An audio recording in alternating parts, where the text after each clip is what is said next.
Hey folks, what's going on? Armen Hammer here. That right there, that is Justin LoFranco, and welcome back to Season 2 of On the Minute. Now, I don't know why we're calling it seasons, Justin. We did like 5 episodes and took a little break for the holiday, but you know what?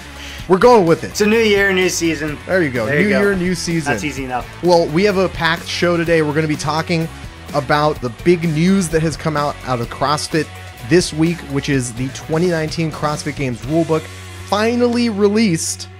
And maybe a little bit of a Wodapalooza preview at the end here. So why don't we jump right into it with the rulebook? There were a lot of brand new segments in this rulebook. I mean, we saw a huge shift in the format of the CrossFit Games going into the 2019 season from the 2018 season. I mean, you know, welcome to the universe. If this is the first time that you're hearing about this, I mean, I just wish I could see your reaction.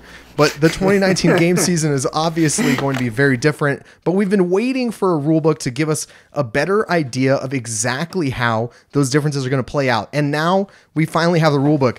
Did it give you everything you were hoping for, Justin? Did you learn what you were hoping to learn? Yeah, I think for the most part, it tracked along the lines of the broad strokes that Greg and company had been outlining over the last several months based on conversations that we have been having with them since the games news originally broke back in August. And so there wasn't a lot of surprises in here. I think that we were really waiting to codify all of the changes that we've been hearing rumored, and it really drills down to the specific things. And so we can touch on that, I think at the start here, which is what happens to national champions, sanctioned event champions or sanctionals champions, and then what happens to the individuals in the top 20 and the backfilling process that goes down from there, because that's been the big question, and that's the really pertinent question going into Wodapalooza next week.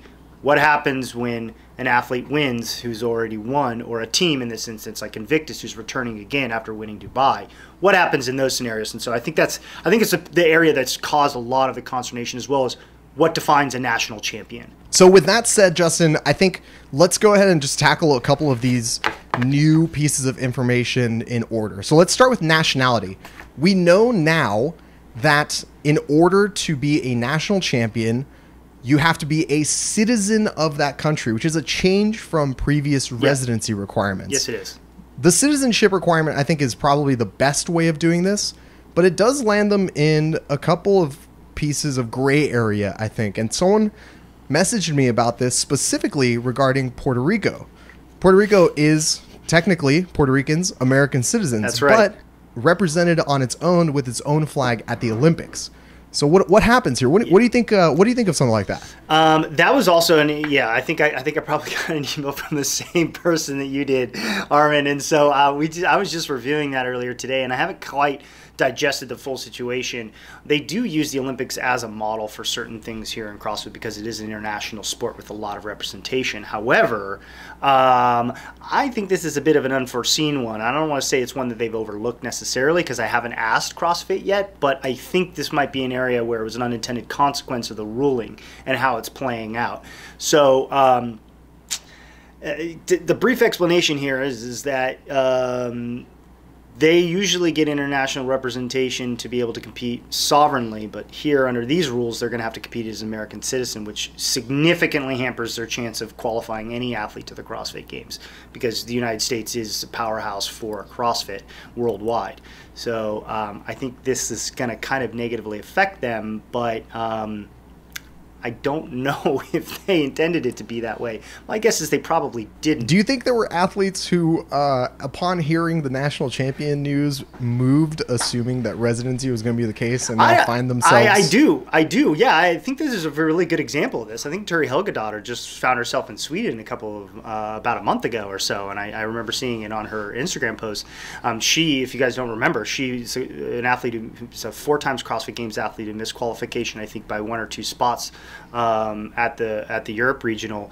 And so I noticed, and I think I sent this to you, Armen, a while ago, was just like, moving to Sweden or Switzerland, excuse me. I believe it's Switzerland. And so, that's an area, an opportunity where you could say, oh, shoot, this is a really great chance of perhaps not competing against other Icelandic athletes like Danny Thorsdottir, Sarah Sigmundsdottir, and now Katrin Davidsdottir, and putting herself in the mix against Swedish athletes. So that's an area where, unfortunately, unless she has citizenship, which I don't think she does, that she's still going to be competing against Iceland's best. Now, let's go ahead and talk about backfilling, because that was another topic that you brought up as one of the biggest questions that we're looking to have answered. And while we have some answers now, I wonder how satisfying these answers are for some people. And just to give a quick recap of exactly how the backfilling works, and correct me if I'm wrong here, Justin, basically what we're seeing is if someone is earning a spot via the official CrossFit Games channels, National Championship and Top 20 in the Worldwide Open,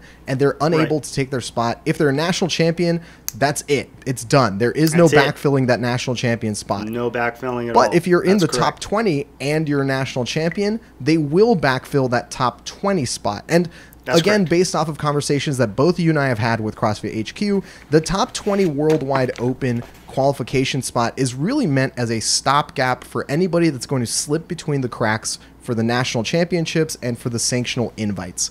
However, what we're seeing now is I think a lot of people are starting to rely on that top 20 worldwide spot. And so when we look at sanctional invites, if you have earned one of those and you're in the top 20 worldwide, your spot is not going to be backfilled. Yeah, that's an area where I think we need to go and get a little bit better clarification from, because the understanding has been that here's the scenario, right? So if you're an athlete who qualifies as you receive an invitation by winning a sanctioned event like Dubai and you're Matthew Fraser, and then you go on and you compete in the Open and you receive top 20, hypothetically speaking, worldwide, and so you're also you're qualifying for the games via that method, then at that particular moment BKG is actually the one who would receive an invitation from Dubai.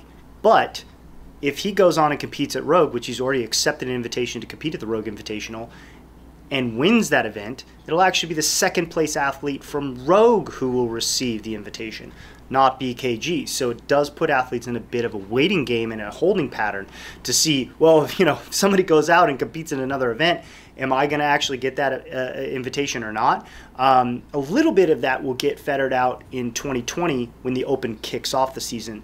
Right now it's happening after 4 competitions, so it's 5 competitions actually, now that I think about it. So it's a little bit janky this season here. Absolutely. And I think what we're starting to see here is the strangeness of the 2019 game season is starting to show just how out there the Twilight Zone is going to be for this season. Now, again, you and I have had these conversations and we have both reported on this, is the idea that because the CrossFit Games is now going to have a much larger field of competitors, they're going to be implementing elimination rounds. Like they're basically going to cull the field early on in the week, and then they're going to narrow it down. And both of us have heard the number, the top 10, although we can't really put any weight to that right now. Both of us heard the number, the top 10. So they're going to narrow the field down to the best CrossFitters based off of those qualification rounds. And then those athletes are going to be competing for, at least half the week, maybe even the majority of the week. However, we have now seen that because the seeding is based on the Open, even though no individual invited athlete who's won a sanctional needs to do the Open, they absolutely should do the Open because the seeding is based off of Open performance. Right. So we've kind of heard that rumor for a little while, which is, there was a release that was sent out a couple of months ago along with announcing a sanction event that sort of articulated that, hey, if you don't want to do the Open, you don't have to, but we are introducing this concept of seeding. And so now what we've seen is they've codified that rumor and basically saying, yeah, it is going to have an effect on where you end up placing. So if you want to go to win a sanctioned event, congratulations, you're going to get your invitation. You can go chill for the rest of the season. Like Matthew Fraser right now, he doesn't need to do anything else. He can go into a deep dark hole and train and then come out and do what he needs to do. But if you're an athlete who really cares about your seeding position at the games and you want to be in a later heat in order to compete with athletes at what you would consider to be at your caliber, who's going to push your time and your performance, then you're going to want to do the Open because you're going to immediately be placed lower than every athlete that does the Open, if that's all you do is win a sanctioned event. And so now it really does reinforce the idea that you should be doing it. Now, again, 2020, the game is going to be different because the Open kicks off the season. So your national champions will be set. If they continue with the top 20 policy, the top 20 will be set. And then after that, it's everybody else. And it's another 15 plus sanctioned events where athletes have opportunities to earn an invitation to the games. Let's go ahead and talk about Wodapalooza. Yeah. While we don't know a lot of details about Wodapalooza, we are about a week out of the start. Yep. You and I are actually going to be at Wodapalooza next week. So it's going to be, I think, an interesting competition, a very exciting competition. Wodapalooza has always been, they use the Festival of Fitness as kind of their slogan or kind of a way of describing what's going on there. Yeah, it's a big celebration of fitness, and they do a lot of other events outside of just the main. They're also the most inclusive event too. They have the broadest swath of categories of any event, not just of any non-CrossFit event, but of any event.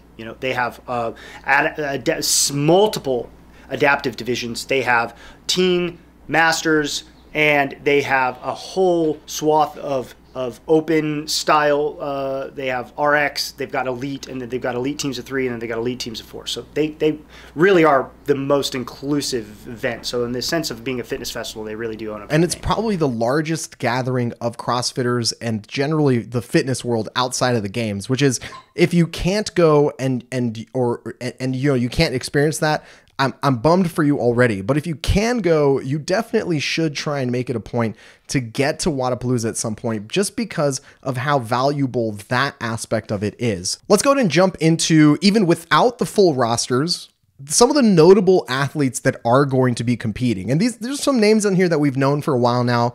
For example, Tia-Clair Toomey has made it clear that she wants Wodapalooza to be her qualifying path to the games. Patrick Vellner's made it clear that he wants to use Wodapalooza as his qualifying path to the games. These are athletes that we've known for a while, but we're seeing some names pop up here, names that actually might throw a little bit of a wrench into those plans. For example, on the women's side, Sarah Sigmundsdottir is on that list. And she's coming off of a fantastic performance in Dubai. Yes, she is. Yeah, we've got on the women's side, I think these are the 3 really top athletes to watch here. You got Sarah Sigmundsdottir, Carrie Pierce, Tia-Clair Toomey. Carrie Pierce competed very, very competitive last year, and she's currently the fittest U.S. athlete out there. But Sigmundsdottir, she's warmed up for the season really well. She came off of her injury. Very impressive performance. I think she's in the upward swing of her trajectory right now. She got over a little bit of a rougher start than she'd wanted, but shored up a very, very strong finish in Dubai and is sitting pretty in third. And it's a very tight third. This was not third by a long shot. This could have gone almost anybody's direction at the final event. And so she was sitting in a winning position going into the final event. Put a lot of strength on her. She's a tough athlete, and she's ready to do that. Tia-Clair Toomey, though, honestly, she's coming in a prize position. So I don't know, usually athletes don't dust off the cobwebs with a major event. Usually they dust off the cobwebs with a lighter event or the Open and then ramping up into regionals. So TBD on how that's going to affect her having taken such a long off season. I think all indicators seem to point that she's going to be doing just fine. But,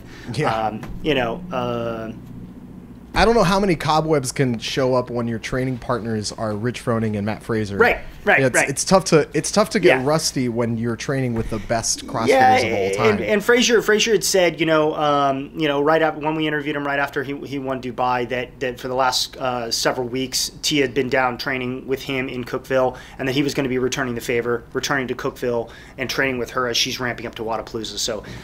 It doesn't sound like she's been taking much of an off season. She's a tough competitor, so I expect good things out of her. On the men's side, I'm interested to watch not just Patrick Vellner, but also we have a couple of teammates, the training think tank duos right here, Travis Mayer and Noah Olson. And Noah Olson has won Wodapalooza multiple times in the past. And this is basically his backyard. I mean, he did move to Atlanta for a little while. I think he's moved back to Miami now. So it's his backyard. This is his hometown crowd. It's where he started his CrossFit journey. It's where he developed into a games athlete. And you cannot rule that out in a man like Noah Olson who thrives off of that energy. Just being comfortable in his own space and also surrounded by friends and family, that's going to make a really big difference. Yeah, I 100% agree. I mean, Noah is like, if I was going to say, okay, you know, he's got it was like Jamie Green, the same argument I made for Jamie Green. She's local to the area. She knows the environment. She knows where to go. She's not going to have to disrupt his sleeping schedule or anything like that. And his eating schedule, and his coaches are right there. He's at home and he's comfortable, right? That plays when you're going to be at the top of the top and you're talking about getting a good night's rest and a good performance and a good kickoff to the event. He's no travel time at all. Those factors come into play here. And so I give him a little bit of a +1, +2 in that area. And the fact that he's won this event so many times, he really knows what he's doing. He knows his way around that event and the style of events that Wodapalooza likes to do. Some of these things involve no shoes. A lot of them involve water. Sometimes it rains. Noah's no stranger to that. Travis Mayer, again, we liked him at Dubai. We liked what he did. We thought he brought a seriously good performance coming off of an off year where he didn't miss qualification by a couple of spots. Again, he's another guy that I'm like, that guy looks solid. He didn't go up and do what he needed to do against a Matt Frazier and a BKG, but he increased his performance. He ended up in the top 10. I think it was 7th overall. Is that what he was? Sounds about right. 7th, 6th overall, and so.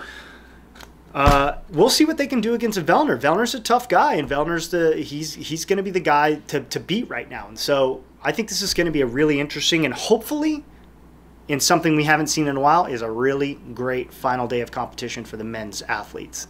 Really hoping for something that's very tight and makes for a really good watching and fan experience. So let's also, I mean, we've talked about the pure chaos that is the teams competition at Wodapalooza. Yeah.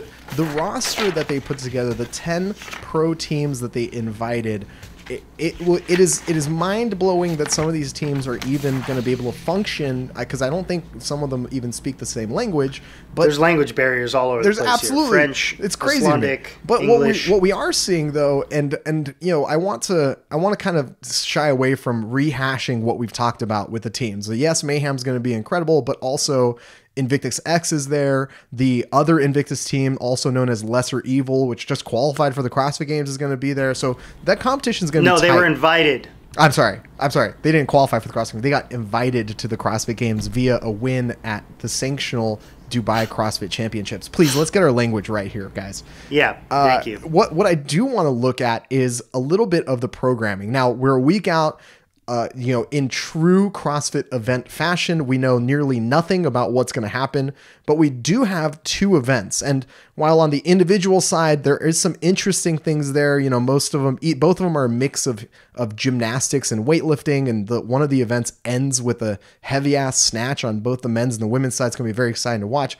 What I wanted to talk to you about is the team events, because I think we can finally say now that we are going to see team events at a Sanctional. So far we have, well, we had, to be fair, at Dubai, I think we really had legitimately one team event, which was the final event, and that was very fun to watch.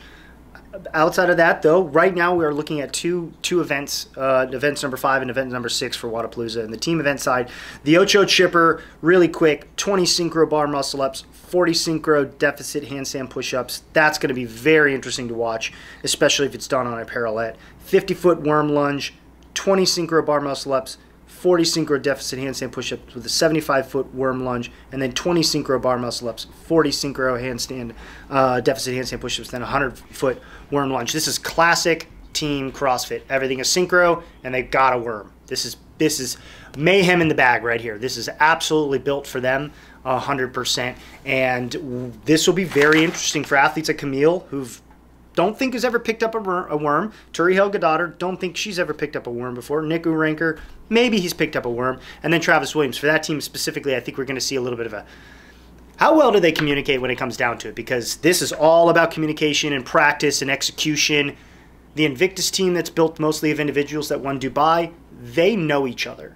And CJ, their coach, is a very, very smart coach. And I guarantee you that when they were leading up to Dubai, they were already doing this kind of thing.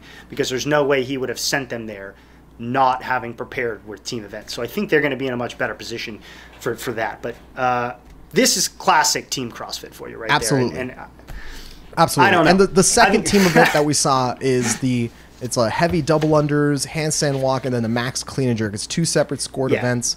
And, you know, I think one of the things that I want to make super clear here, seeing these 2 events makes me way more confident in the wager that I have with Travis Williams. Travis Williams and I have a wager that CrossFit Mayhem is going to either, in my opinion, take first or second. Really, they're going to take first. And in his opinion, they're going to take fourth or worse. Wow. And he says that there's no chance that teams of better individual athletes are going to lose to a team like CrossFit Mayhem, which is just basically built on the back of teamwork and living together. And of course, by the way, third place is a push, which is never going to happen. So seeing these events makes me that much more confident in my wager of everything going to charity. And, you know, I guess we'll see exactly how that pans out. But with next week coming and even more information about this event and how the programming is going to go, I feel like I'm only going to get more confident in this, Justin. No, this second workout that we're seeing here definitely favors an athlete, an individual athlete mindset, only really because of the obstacle handstand walk. The obstacle handstand, 20-foot obstacle handstand walk, for athletes that have never faced it, and typically at the games, it's always been the individuals are subjected to the worst apparatuses, the snail, the pig, parallel handstand walking course. That stuff is usually reserved for the individual athletes. And so on a team set, if you have athletes who haven't faced those obstacles or are a little weaker in certain areas, which is not uncommon, then I think that this could trip up teams that are typically more, they rise to the top because of their ability to participate as a team.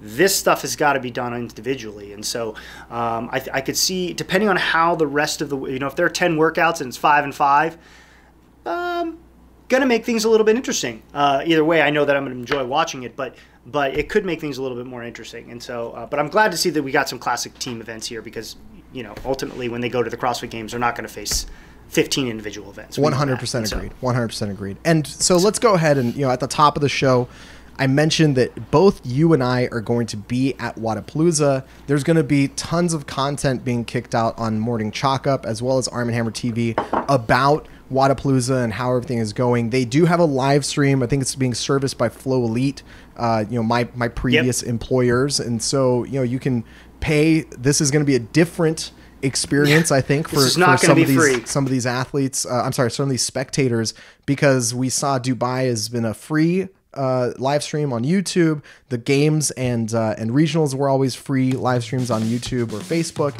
You know, the Flow Elite stream is going to be a paid subscription to Flow Elite. You can pay monthly, you can pay yearly. All those details, I think we can probably talk about those next week. There's obviously going to be an interesting reaction from the fan base to that for sure. But, you know, I just wanted to say I'm excited for Wodapalooza. I know that Justin is excited for Wodapalooza. Definitely. And we're going to be there next week. We're going to be pumping out a whole lot of content. Thank you so much, everybody, for watching On the Minute, and we'll see you guys next week.